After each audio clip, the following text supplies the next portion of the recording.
Elijah Mitchell, kind of the fantasy darling last year, running back 25, 207 rush attempts, 963 yards, 5 touchdowns, 19 receptions, 20 targets, 137 yards through the air, and 1 TD through the air. Thoughts on Elijah Mitchell? He is a potential keeper of mine in the home league. I really liked what he brought to the table.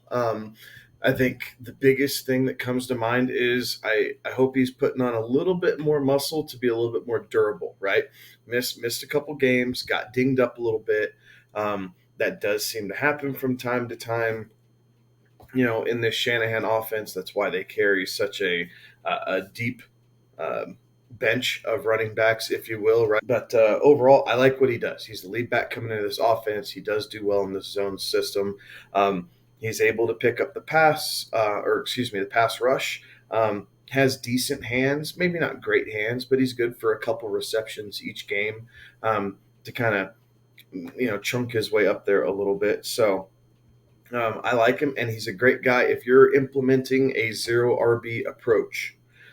Elijah Mitchell is a guy that I am targeting for that first running back because he is going a bit later, at least at this point. His value hasn't quite caught up yet. So he's a guy that if I am going zero RB, I am putting big, big red stars next to his name because come round 3, maybe in a super flex league, right? You can sneak him in late round 4 because of all the quarterbacks and how that gets elevated. But he's a guy that I want if I'm going that approach because the volume is going to be there in this San Francisco offense no matter what.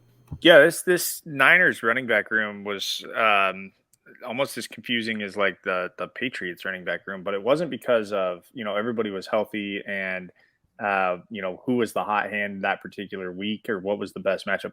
It was literally a battle of attrition. I mean, you're talking about guys that they had nobody. But it's a guy that like Kevin said, if you are taking that zero RB approach, he is the safest option if you're going to do that. But Elijah Mitchell right now he's coming off the board RB23 in half point PPR scoring here, right around the 50th pick overall, which again, he has some value there.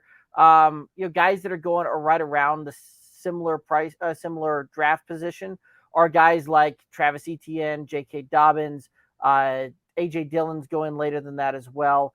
And I think I would rather have either Travis Etienne or J.K. Dobbins this year. Does provide some good value here. He is a great target for a zero RB type of approach. Very, very well said by both of you. Again, you guys were laying that approach out there. I'm just going to be out on him based on who's going to still be on the board, at least at the moment as it sits.